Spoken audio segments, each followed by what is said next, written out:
Hey guys, Sheri Richerson from experimentalhomesteader.com, exoticgardening.com, SheriAnnRicherson.com, and biannualblogathonbash.com, and welcome to our daily vlog.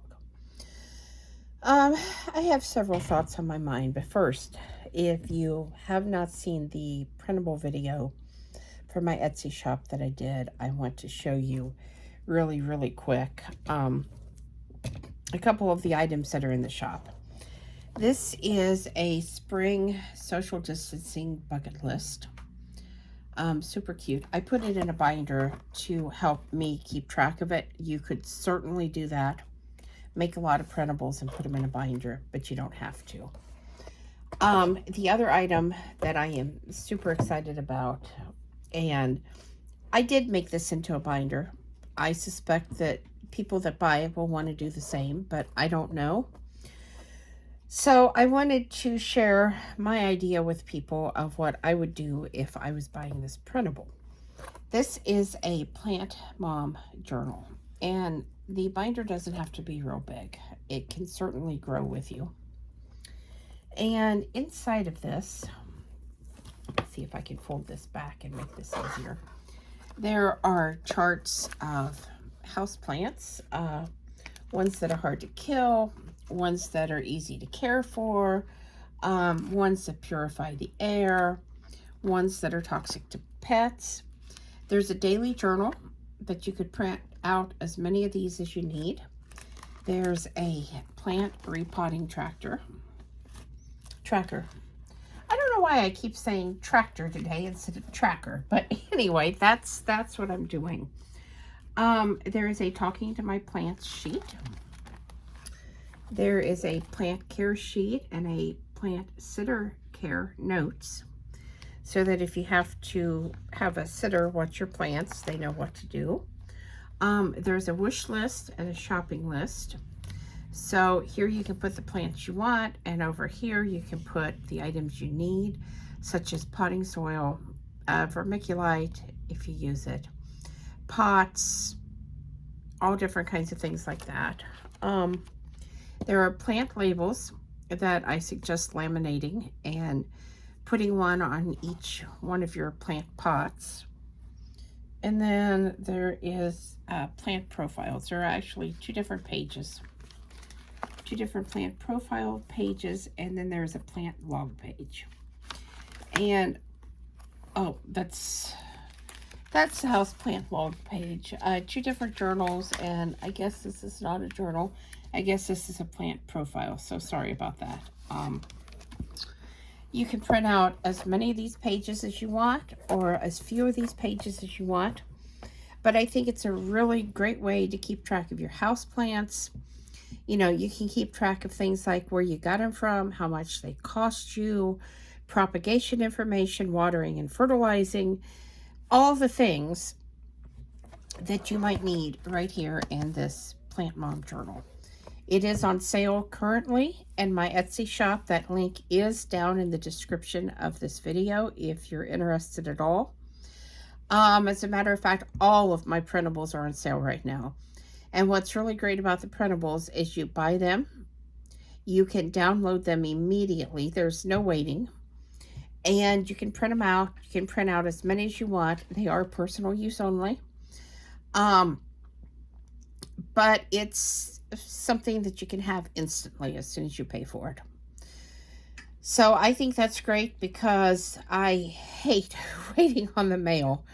And it doesn't take a whole lot of ink. I printed these out last night, and quick and easy.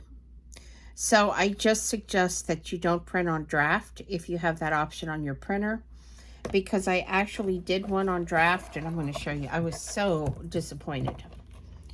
I did this one on draft, and you can see it's not very colorful. I mean, you can read everything and all that, but in comparison to this, there is a world of difference. So I guess if you don't care, you know, to have all the beautiful colors, that's fine. But if you do want the colors, definitely print full color. So I know some of you have commented on some videos, and I need to get in and reply to some of you. I went out today. I met with my cousin and her husband, and they had breakfast and I had lunch.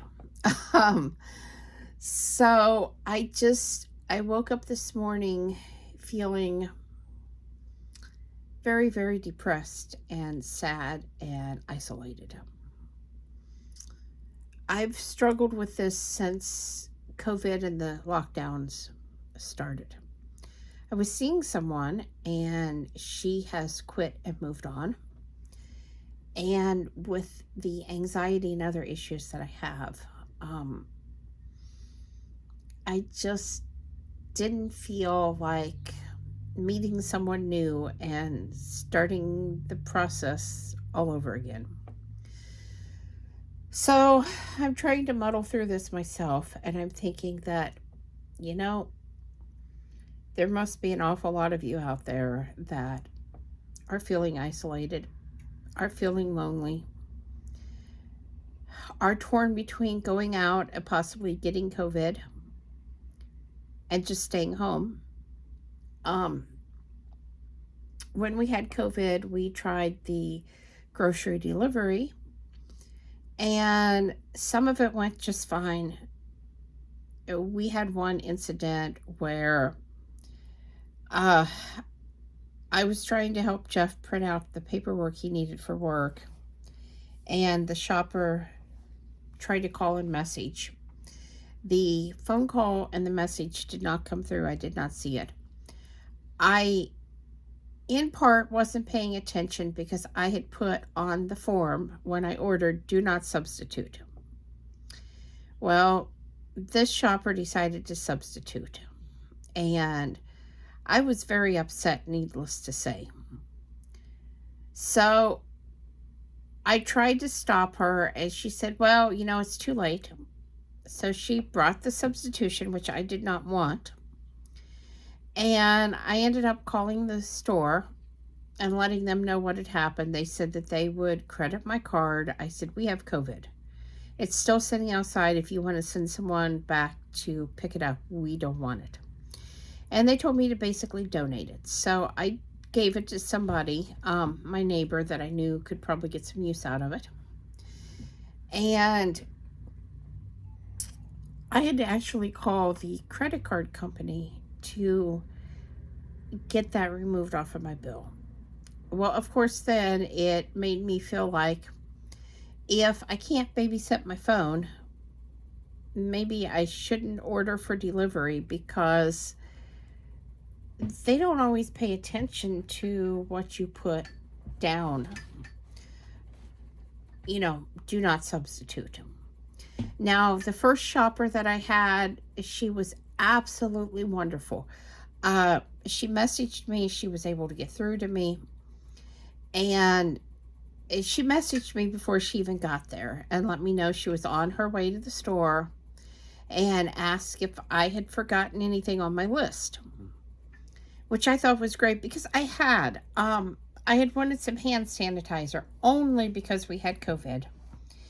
Hand sanitizer is not something that I normally use other than if I'm dealing with, say, an animal that's sick. And then I'll use hand sanitizer, especially if I'm going to touch anything else, because, of course, I don't want to spread that. So, I had wanted some hand sanitizer, and they suggested a couple other things along the way that it was like, yeah, I do need that. So I was very, very thankful for them. I left them a very large tip because I felt like, it's nasty out for one. I mean, it was. And they were out shopping for me. They were very helpful, every step of the way in contact. And I had asked them to bring it up to the door, which I know is some extra steps, but it made it easier for us to get stuff inside. And so I gave her a fairly large tip. Then I had that bad incident, and it just, I know I should try it again, but, I'm just afraid I'm going to have another bad incident. And then if I do need it, if I really do need it, I'm definitely not going to want to do that. When we had COVID, we had, well, my cousin and her husband had COVID at the same time, but they were on vacation, and that's where they got it from. So they couldn't really do anything. They did check in on us. I had one friend that brought us dinner from Texas Roadhouse and dropped off a few little groceries. But other than that, I mean, we had a friend from Florida that called to check on us. But it felt like nobody really cared. There were no meals dropped off. There was nobody really calling in to, make sure we was alive, find out if we needed anything. And it just, I feel like Facebook has helped to deepen that feeling of isolation, because we knew a couple other people that had COVID at the same time. And I was watching Facebook to kind of check in and make sure they were okay. And I was seeing lots of pictures of meals dropped off, groceries dropped off, thanks for calling and checking on me kind of post. And it made Jeff and I feel like, what's wrong with us? Why don't people like us? We could be dead in here and nobody would know. Maybe nobody would care. I don't know. Maybe I'm overthinking this, and maybe the mood I'm in, I'm feeling a little sorry for myself today. But that was something Jeff and I discussed when we had COVID, was that we truly felt like we didn't have people. We didn't have friends and family here locally that cared enough to make sure that we were okay and that we were eating. Since that time, there have been some other incidents that have happened. And I feel even more isolated and alone than what I did then. So I think it is a real problem. And like I said, I don't think I'm alone. I think there's many people out there that are maybe going through this. What to do about it, I don't know. One of the items on the social distancing bucket list is to write letters and have them delivered to a nursing home. And I feel like that's a great idea, but, my suggestion is, what about your neighbors? Are you checking on your neighbors to make sure they're okay? Or are you just ignoring them?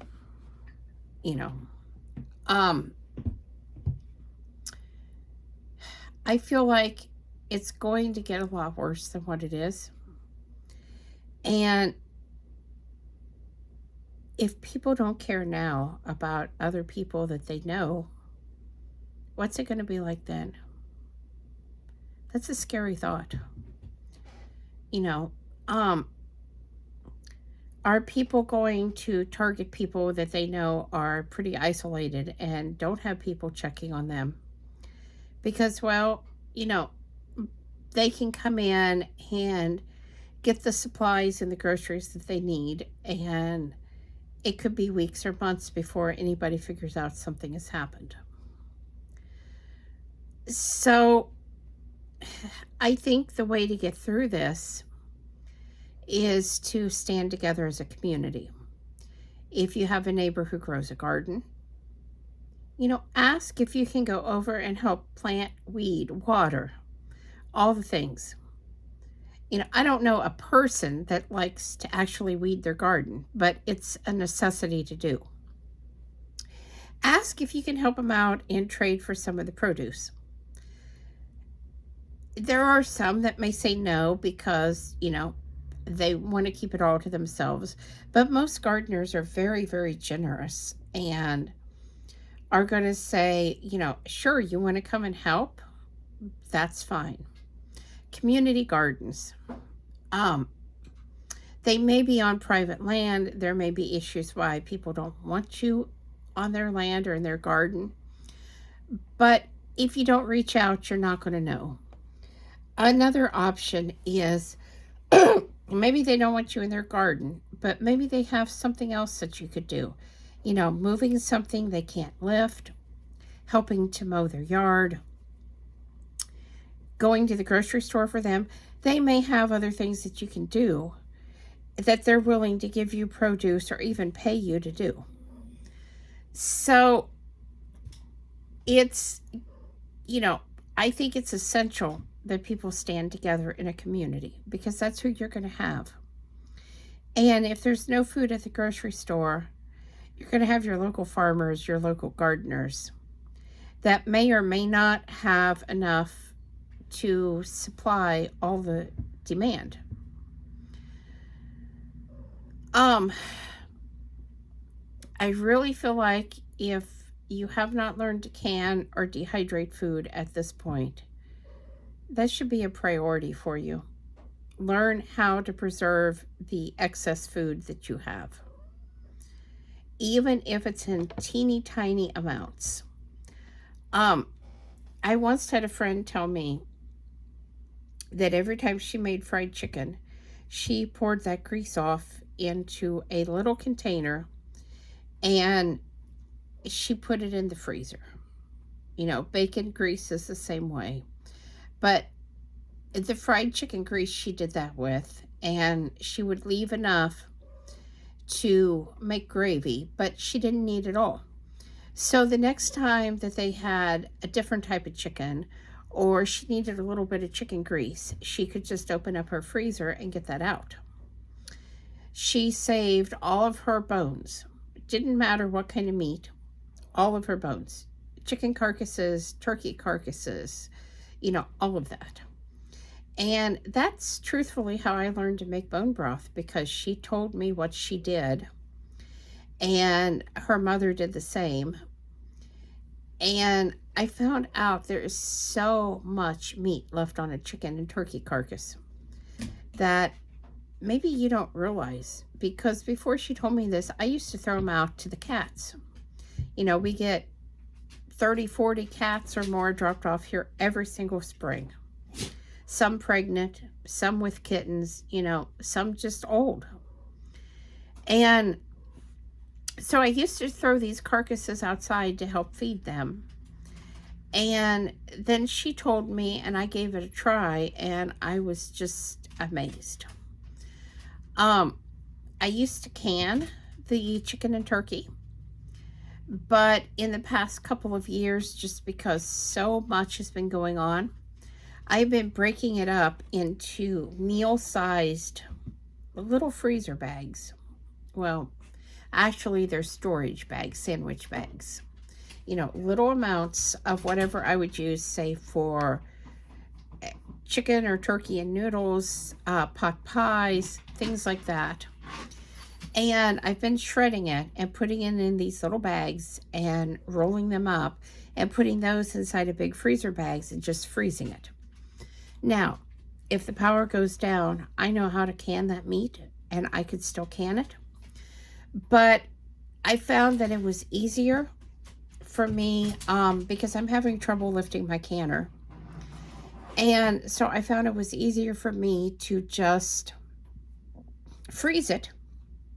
We go through it pretty quickly. And then it's right there. The other thing that I started doing when I got a big roll of sausage, the ground sausage, I go ahead and cook it up. And then I take a mixture of the sausage and the grease and put it in similar little bags, roll it up, and put it into a big freezer bag and label and date it. That way, when I want to make biscuits and gravy, I have the right amount of sausage and grease. All I have to do is throw that frozen lump in a skillet and thaw it and go about making my gravy. And of course, my biscuits. So, those are a couple little shortcuts that I found that have really helped a lot, especially since a lot of the time it's only me or, Jeff and I eating. Biscuits and gravy, it's usually just me. So, there's no point of cooking a whole roll of sausage because I really don't like sausage. But I do like biscuits and gravy. And even when he's home, we would not use a whole roll at once. So by going ahead and cooking it, it just saves me that step. So, and it's a good way to stretch your food budget. It really is, because instead of one meal out of a roll of sausage, I might end up with, I don't know, maybe 8 to 10 meals. So, think about these things. Also, if somebody asks me, because I've had people ask me, I just want to make a little bit of sausage gravy. Do you have some sausage? And I can think about what size of family they have and pull out, the right amount and give it to them. And they have their starter for their gravy. And I didn't end up losing the entire roll of sausage. I mean, not that that would be a big deal, but you see what I'm saying. It's a way to stretch your food budget and be able to share with others if you are asked or need to or want to, without, oh, I gave that roll of sausage away, now I don't have any, so I have to go, buy more. The other thing that I did is I took a roll of sausage and I made sausage patties out of it. I actually got a lot more sausage patties than if I would have just cut it and put it in the skillet like that. So that kind of surprised me, because I really thought, when you slice it up and you put it in, that there was a lot there. Well, after I added in some seasoning that I wanted, and I scooped out the right amount and I flattened it, it was amazing. So possibly if you eat a lot of hamburgers or sausage patties or whatever, you might want to give that a try, because that might be yet another way that you can stretch your food budget and get by with these rising grocery prices and these rising gas prices without breaking the bank.